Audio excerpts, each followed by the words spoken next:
अस्सलाम वालेकुम friends, welcome to CSS target institute. Lecture number 10, how democracy dies का। तो अमेरिका में सिविल वॉर के बाद डेमोक्रेसी को रिवाइव करने का या रिस्टोर करने के लिए कोशिशें जब की गई तो यूएस के अंदर जो वोटर हैं उनको डिस्क्रिमिनेट कर दिया गया। पहले भी एक लेक्चर में डिसाइड कर चुके हैं, पढ़ चुके हैं, वोटर को उनके राइट्स ना दिए गए। हमने एक एग्जांपल डिस्कस की थी जिसमें बताया गया था कि जो ब्लैक पीपल थे उनको वोटिंग राइट से निकाल दिया गया था। वोटिंग में कुछ कंडीशंस रख दी गई थी कि वोट वही दे सकता है कि जो लिटरेट हो, पढ़ा लिखा हो। एक और कंडीशन डिस्कस की गई थी जो कि हम आगे लेक्चर में जाके पढ़ेंगे। तो आज के हमारे लेक्चर का टाइटल है जी, in trying to restore democracy after the civil war the US began a history of voter discrimination. अगर 1850 की बात की जाए, जब अमेरिका सिविल वॉर की तरफ जा रहा था और तब अमेरिका के अंदर एक मोस्ट प्रोमिनेंट इशू पाया जाता था, वो था जी स्लेवरी। अगर आपने अमेरिकन हिस्ट्री या यूएस हिस्ट्री पढ़ी है तो आपको इशू ऑफ स्लेवरी का पता होगा। तो तब अमेरिका की जो नेशन थी वो दो हिस्सों में बढ़ चुकी थी, एक साउथ थी और दूसरी नॉर्थ थी। जो नॉर्थ थी वो कहती थी कि स्लेवरी को ख़त्म कर देना चाहिए, लेकिन जो साउथ थी वो क्या कहती थी कि जो स्लेवरी है इसको कंटिन्यू रखना चाहिए। क्या मतलब, नॉर्थ के अंदर इंडस्ट्री आ चुकी थी, चेंज आ चुका था, वहाँ के लोगों का ख्याल था कि स्लेवरी को ख़त्म कर देना चाहिए।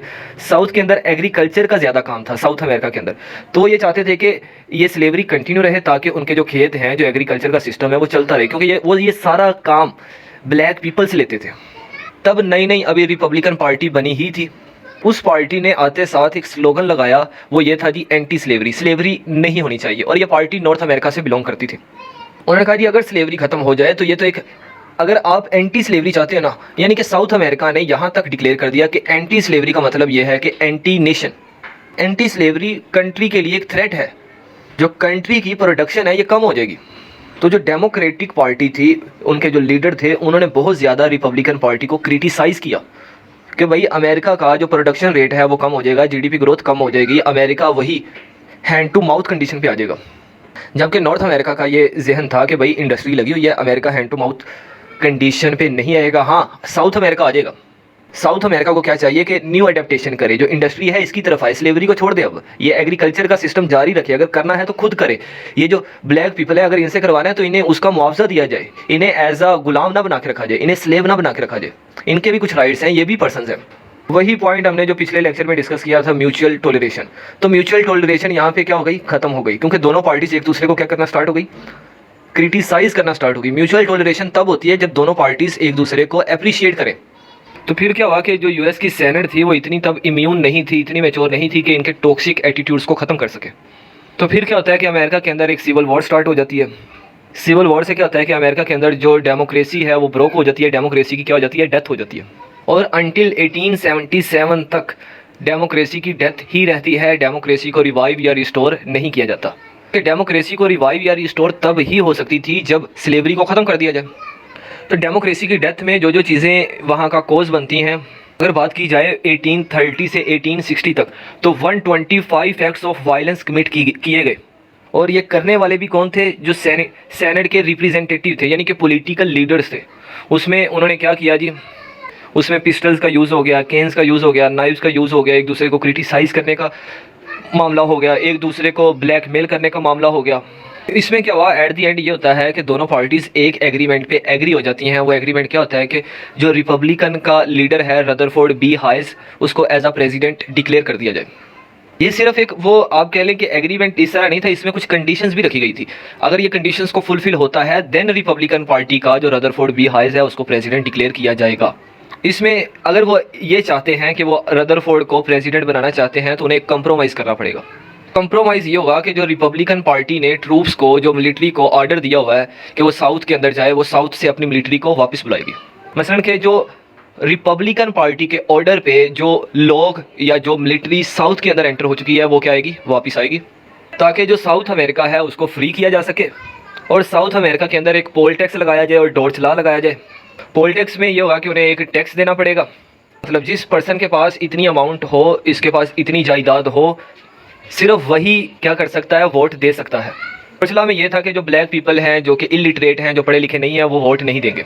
को ये एग्रीमेंट समझ आ रहा होगा कि एग्रीमेंट में ये है कि रिपब्लिकन का रदरफोर्ड तब प्रेसिडेंट बनेगा जब रिपब्लिकन पार्टी अपने जो उनको मानने वाले लोग हैं या जो मिलिट्री है वो साउथ से बाहर आए और साउथ क्या करे कि एक नया कानून जिसका नाम डोर्स लॉ है, जिसमें है जी जो ब्लैक वोटर हैं वो वोट नहीं दे सकते और इन पे पोल टैक्स होगा। अगर ब्लैक पीपल वोट देना चाहते हैं तो उनके लिए लिटरेट होना लाजमी है और दूसरा उनके पास वेल्थी होना लाजमी है। तो जितने भी ब्लैक पीपल थे वो स्लेव थे और उनके पास किसी तरह की कोई भी जायदाद नहीं थी और वो पढ़े लिखे भी नहीं थे।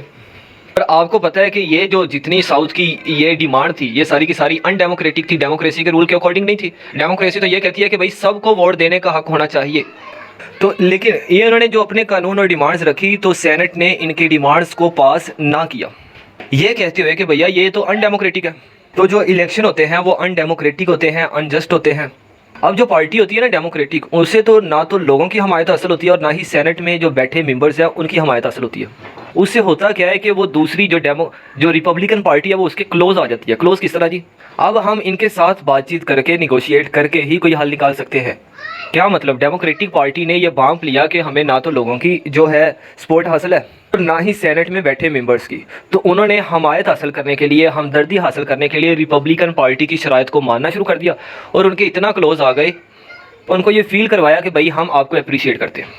बस जो थी ना डेमोक्रेटिक पार्टी, वो ये चाहती थी कि बस ब्लैक पीपल है ना, इनके राइट्स की बात ना की जाए। बाकी अगर आप कहते हैं रिपब्लिकन पार्टी की जो शराइत है हम मानने के लिए तैयार हैं। होता यह है कि ये दोनों पार्टीज एक दूसरे के क्लोज आ जाती हैं। क्लोज आने की वजह से दोनों पार्टी ब्लैक पीपल के जो राइट्स हैं उनकी डिस्कशन को ख़त्म कर देती हैं। क्या मतलब, जो रिपब्लिकन पार्टी है और जो डेमोक्रेटिक पार्टी है वो दोनों एक दूसरे को सपोर्ट करते हैं, अप्रिशिएट करते हैं। डेमोक्रेटिक पार्टी इसलिए सपोर्ट कर रही होती है कि ये कहीं ब्लैक पीपल के राइट्स की बात ना कर दे। रिपब्लिकन पार्टी इसलिए उनकी सपोर्ट कर रही होती है या उनसे सपोर्ट ले रही होती है क्योंकि हमारी पार्टी के बंदे प्रेसिडेंट बन रहे हैं और हमें इनकी हमायत भी हासिल है, तो हमें ब्लैक पीपल के राइट्स की बात करने की क्या ज़रूरत है। तो फिर 1960 तक, जब तक सिविल राइट्स मूवमेंट स्टार्ट नहीं होती अमेरिका के अंदर, तब तक ब्लैक पीपल के जो राइट्स हैं उनको वो अनड्रेस होते हैं, अनएड्रेस्ड होते हैं। मतलब कि उन पर तवज्जो नहीं दी जाती, उनको बातचीत में, बहस में, डिस्कशन में, डिबेट में नहीं लाया जाता और रिपब्लिकन पार्टी अपनी गवर्नमेंट को स्मूथ रन करती रहती है, इलेक्शन होते रहते हैं। ये था हमारा लेक्चर नंबर 10। उम्मीद है आपको समझ आया होगा।